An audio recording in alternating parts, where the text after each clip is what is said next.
Echoes of a forgotten tragedy haunt the alleys of Hanoi's old quarter. A boy's cries lost to fire, his spirit lingering where his story was silenced.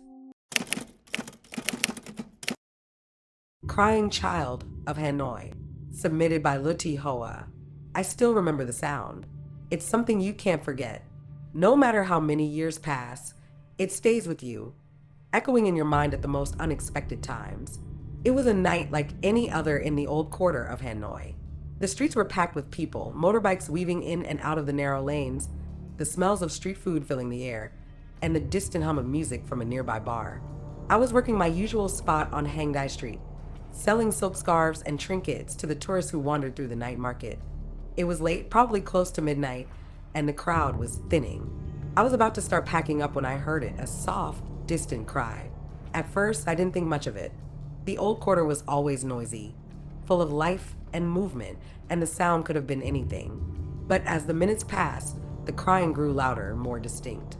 It was the cry of a child. I looked around, expecting to see a young boy or girl wandering alone, maybe lost in the crowd. But the street was nearly empty. The few remaining vendors were busy packing up their stalls, and the last of the tourists were heading back to their hotels. The cry persisted, growing more insistent, more desperate. A chill ran down my spine as I realized the sound wasn't coming from anywhere nearby. It was as if the cry was everywhere, echoing off the walls of the ancient buildings that lined the street. I glanced down Hangai, toward the end where it meets Hon Kim Lake, and for a moment, I thought I saw a figure, a small, shadowy figure standing at the edge of the street. Chow Oi, I called out, my voice trembling slightly. Are you lost? There was no response. The figure remained still, standing just out of the reach of the dim streetlights. I took a hesitant step forward, my heart racing in my chest. The crying had stopped, but the silence that followed was even worse. I walked toward the figure, my legs feeling heavy with each step. My breath caught in my throat, and I told myself it was probably just a child waiting for someone. Perhaps they had wandered too far from their parents, or maybe they lived nearby and had snuck out to play. But deep down, I knew something was wrong. As I approached, the figure seemed to fade, slipping further down the street and into the darkness of Hangback. It was as though the shadows swallowed them whole. The street was quiet now, too quiet. The usual sound of motorbikes and late-night chatter had faded into the background, leaving an eerie silence that clung to the air. I stopped just at the corner of Hangback and Din Li, right in front of an old shop that had long been abandoned. The doors were covered in dust, the windows dark and cracked. I glanced around, half expecting to see someone, anyone, but the street was deserted.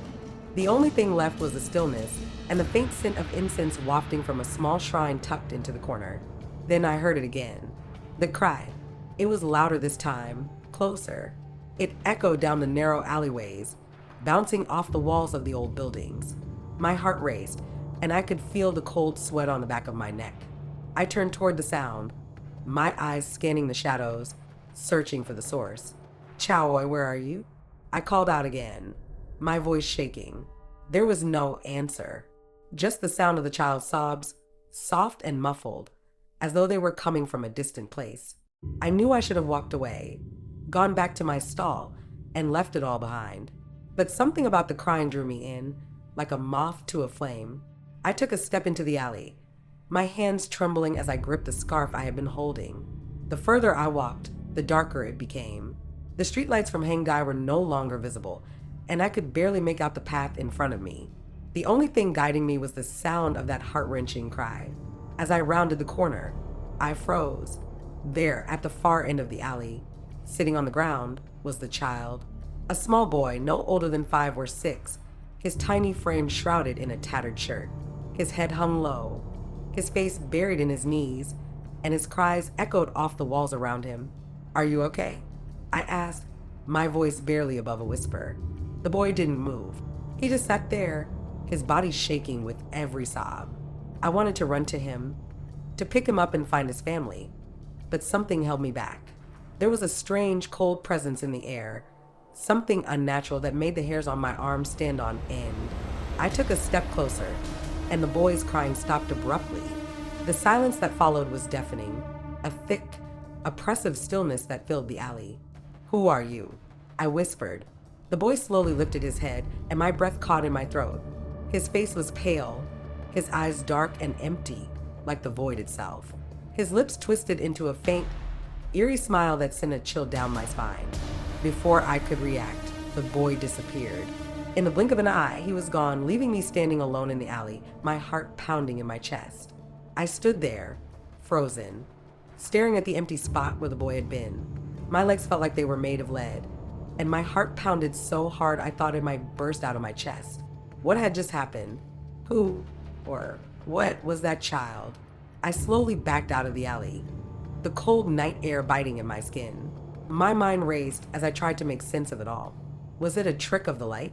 A figment of my imagination? But the crying had been real. The boy had been real.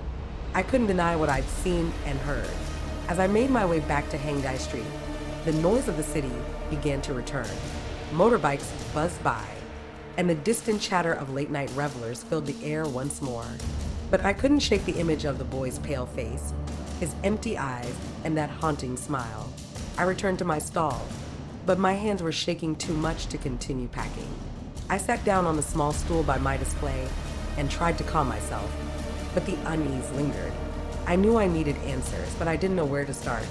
The next day, I went to see my grandmother. She had lived in the old quarter her entire life and knew the history of every street and building. If anyone could help me make sense of what I had seen, it would be her. I told her everything, the crying, the boy, the way he had vanished. She listened quietly, her expression growing darker with every word I spoke. When I finished, she took a deep breath and looked at me with sorrowful eyes. "The old quarter has many stories, my dear," she said softly. "Some of them are best left alone." "What do you mean?" I asked, my voice trembling. "Who was that boy?" My grandmother sighed and leaned back in her chair, her gaze distant as if she were recalling something from long ago. "Many years ago, before you were born, a tragedy occurred in that very alley," she began. "A family lived in a small house at the end of Hangback. They had a young son, around the same age as the boy you saw. One night, there was a terrible fire. The boy's parents managed to escape, but the boy, he was trapped inside. They say you could hear his cries for help echoing through the streets, but by the time anyone reached him, it was too late." My heart sank as the pieces began to fall into place. "So, the boy I saw." "Yes," my grandmother said quietly. "It's believed that his spirit never left. For years, people in the old quarter have reported hearing his cries at night, seeing a small figure standing at the edge of the street or in the alleys. But every time they try to approach him, he disappears." A cold chill ran down my spine. Why haven't I heard about this before? My grandmother gave me a sad smile. "Some stories are too painful to share. The family never recovered from the loss, and they eventually moved away.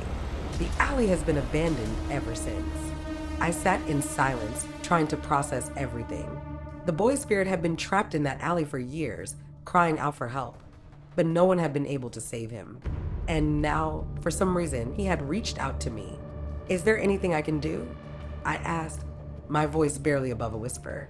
My grandmother shook her head. "Spirits like his, they're lost, trapped between this world and the next. Sometimes all we can do is acknowledge their pain and let them know they're not forgotten." The rest of the day passed in a blur. I couldn't stop thinking about the boy, his cries, and the empty look in his eyes. That night, I returned to hang back, standing at the edge of the alley where I had seen him. I brought a small candle and placed it by the shrine, lighting it in his memory. As I stood there, the wind whispered through the narrow streets, carrying with it the faintest sound of a child's cry. But this time it didn't fill me with fear. Instead, it felt like a goodbye. The boy was still there, somewhere in the shadows of the old quarter, but I knew now that he wasn't alone. His story, his pain, would not be forgotten. From that night on, I never heard the crying again. The old quarter returned to its usual rhythm, bustling with life and energy, and I continued my work on Hanoi Street. But every now and then, as I pass the alley at night, I catch a glimpse of something, a small figure in the corner of my eye, watching, waiting, and I wonder if, just for a moment, he feels at peace.